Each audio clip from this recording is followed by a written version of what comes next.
오늘의 상하이 모습. 집까지 격리시설로 뺏겼다. 하루아침에 쫓겨난 상하이 시민들. 이가영 기자. 2022년 4월 17일. 중국 상하이의 도시 봉쇄가 20일을 넘기면서 시민들의 불만도 커지고 있습니다.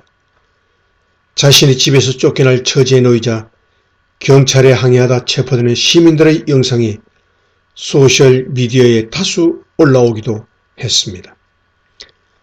15일 영국 BBC, 가디언 등에 따르면 전날 중국 소셜미디어 웨이보에는 방역복을 입은 경찰들에게 비명을 지르며 항의하는 시민들의 모습이 담긴 영상이 다수 게재되었습니다.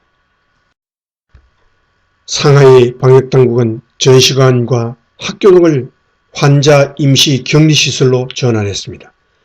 그러나 매일 2만 건의 신규 환자가 발생하면서 당국은 충분한 공간을 찾기 위해 애쓰고 있습니다. 결국 시민들이 사는 일부 주택단지까지 격리시설로 바뀌었고 하루아침에 집에서 쫓겨나게 된 거주자들은 경찰에 항의했습니다. 동영상에서 한 주민이 왜 때리냐고 항의하자 경찰은 오히려 그를 체포했습니다. 주변에는 비명과 울음소리로 가득했습니다. BBC는 봉쇄 이후 시민이 항의하면 경찰에 체포될 수 있다고 했습니다. 다른 동영상에서는 한 여성이 왜 노인을 차에 태우느냐며 울부짖는 모습이 담겼고 일부 주민이 땅에 무릎을 꿇고 경찰에 애원하는 모습이 포착되기도 했습니다. 한 주민은 가디언에 이건 미친 짓이라며 우리는 상하이에서 이런 일이 일어날 수 있다고 생각해 본 적이 없다고 말했습니다.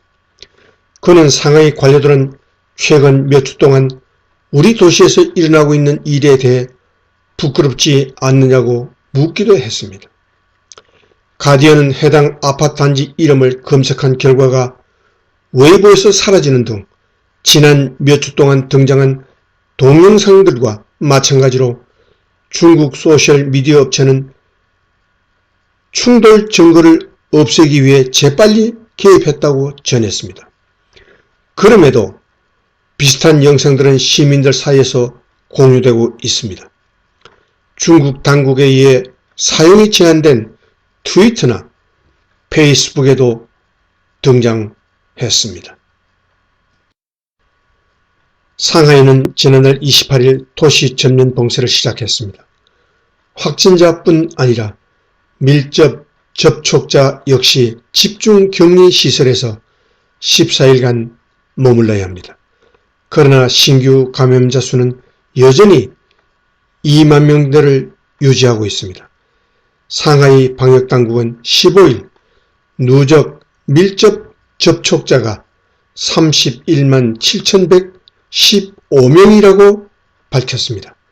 지난 8일 18만 4,738만 명에서 일주일 만에 75%나 급증했습니다. 이가영 기자.